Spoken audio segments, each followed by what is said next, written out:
che Igbo kwenu Igbo kwezono ụmụnne m ndị ọma na-ege ntị, ekele m unu onye nọ na n'olu ya ugbu a bụ nwanne unu nwoke Mba. Eguzo m ugbu a na-ekwu okwu banyere corona virus ọwa ọrịa mmadụ niile ma ihe gbasara ya. Ndị Igbo si na agha mara ọkwa anaghị eri nwa ngwọrọ, na oke osimiri anakọtaghị eri onye na-ahụghị ụkwụ ya anya. Anyị ga-aga n'iru ekwu okwu banyere coronavirus. Ọ gịnị bụ coronavirus? Ọ bụ ọrịa na-efe efe. Ọ na-esite n'onye bu coronavirus ebufe n'onye na-ebughị coronavirus. Ọ na-esite n'asụ mmiri si na onye bu coronavirus agafe onye na-ebughị ya n'ụzọ dịka ịkwọ ụkwara, izi ndụ, igbu aka maọbụ ibi ọma. Kedu ka anyị ga-esi wee gbanarị ọnwụnwa bụ coronavirus? Nke mbụ, mata na ọrịa enwebeghị ọgwụgwọ. Ya mere ndị mba ụwa dum na-ahụ maka ahụ enyewe anyị usoro anyị ga-eji wee gbanarị ọrịa. Nke mbụ, na-ezere mmadụ ibe gị n'ụzọ ihe dịka mita mbụ na mkpụrụ. Nke ọzọ bụ onwe ka isi jehie, onwe ka ahụ si mee gị ahụ ọkụ, oyi, ihe ndị niile zigasịrị gbasara ziri ọrịa.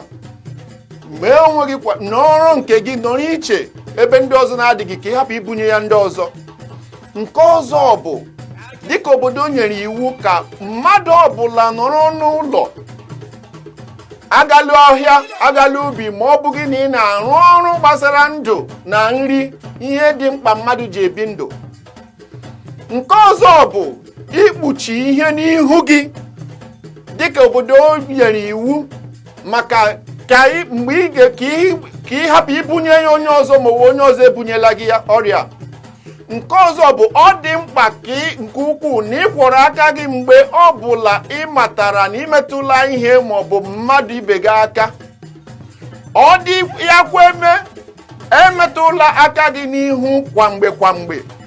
Ọ bụ ndị Australian Migrant Resource Center na African Community Council mekọtara aka kwado nnọkọ dịka Lingual Services. Ịhụ na ọ dịrị mụ na gị mma, ịhụ na anyị nọ ndụ hụ echi. Ya mere, o nwere ajụjụ ị nwere ihe gbagwojuru gị anya gbasara ozi ọma, nwanne, lee mgbịrịmgba nọ n'okpuru a, kpọọ ndị Lingual Services maọbụ nke a n'ebe a nke ndị community.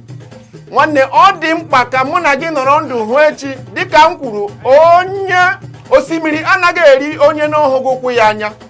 Ọ dị mkpa ka mụ na gị nọrọ ndụ ka Chukwu abịa ma nọnyere mụ na gị. Ise